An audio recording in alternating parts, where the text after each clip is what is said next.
Proyek Kereta Cepat Jakarta-Bandung, KCJB, atau WOS, yang semula digadang-gadang sebagai kemitraan bisnis-to-bisnis murni, kini menghadapi kenyataan pahit, beban utang yang luar biasa berat.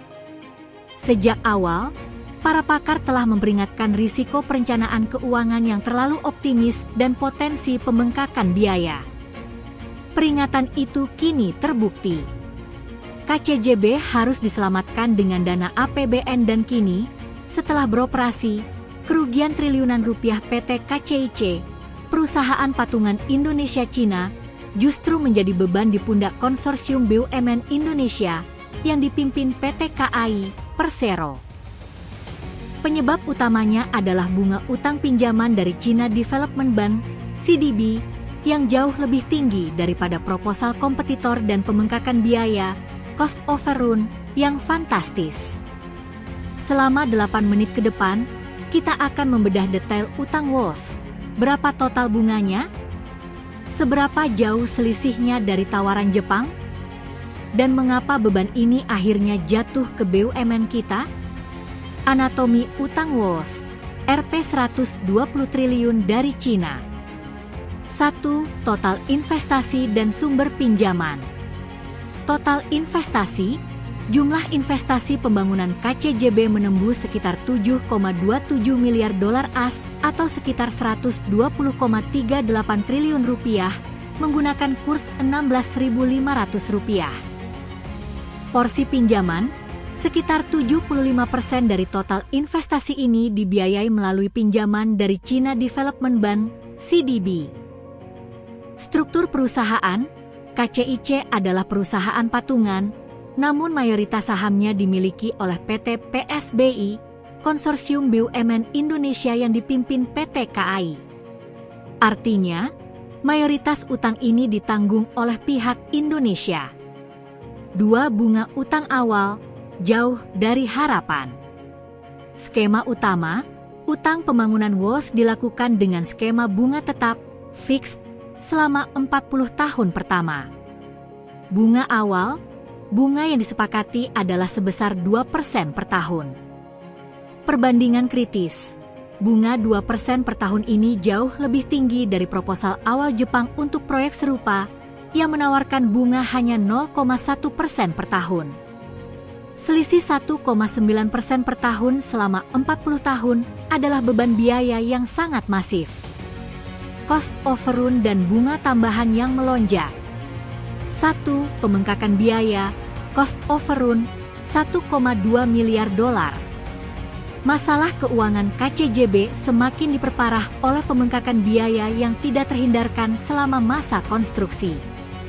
Angka kenaikan, cost overrun proyek mencapai 1,2 miliar dolar AS.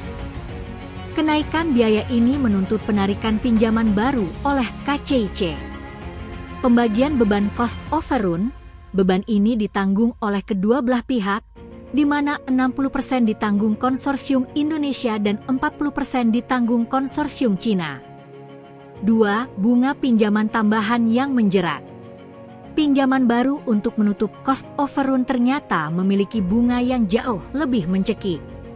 Denominasi dolar AS, utang pinjaman tambahan dalam denominasi dolar AS sebesar 325,6 juta dolar, sekitar 5,04 triliun rupiah, dikenakan bunga 3,2% per tahun.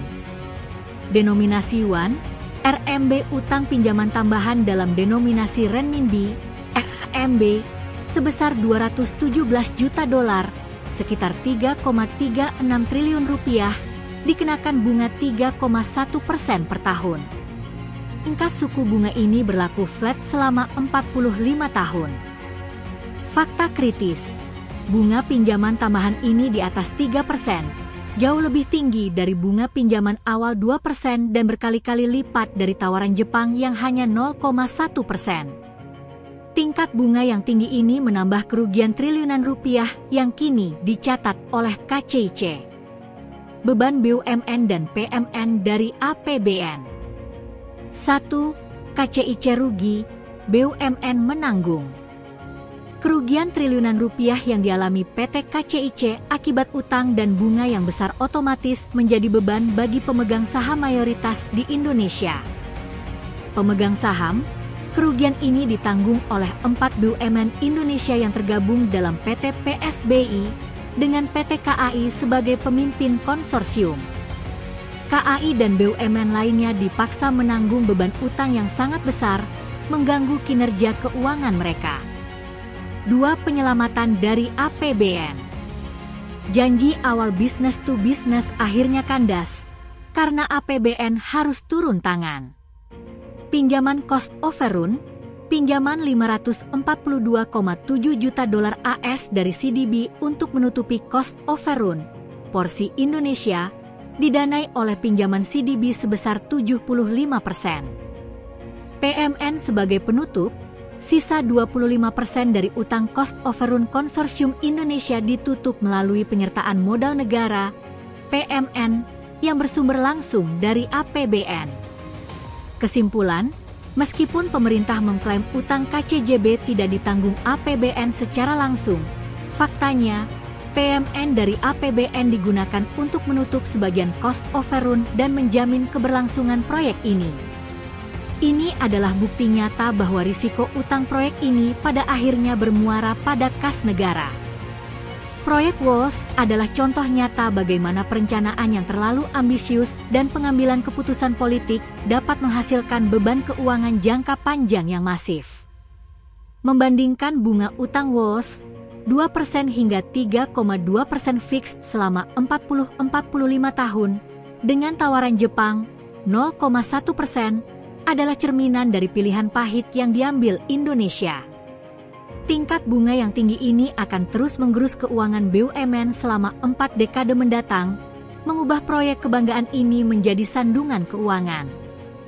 Pertanyaannya sekarang, dengan kerugian triliunan yang ditanggung KCIC dan bunga utang yang mencekik, bagaimana PT KAI dan BUMN lain akan bertahan? Dan apakah kita akan melihat solusi permanen yang tidak melibatkan intervensi APBN lagi? Menurut Anda, mengingat utang dan bunga yang sedemikian besar, apakah keputusan politik untuk memilih skema Tiongkok yang lebih mahal adalah harga yang wajar untuk kecepatan pembangunan dan klaim business to business?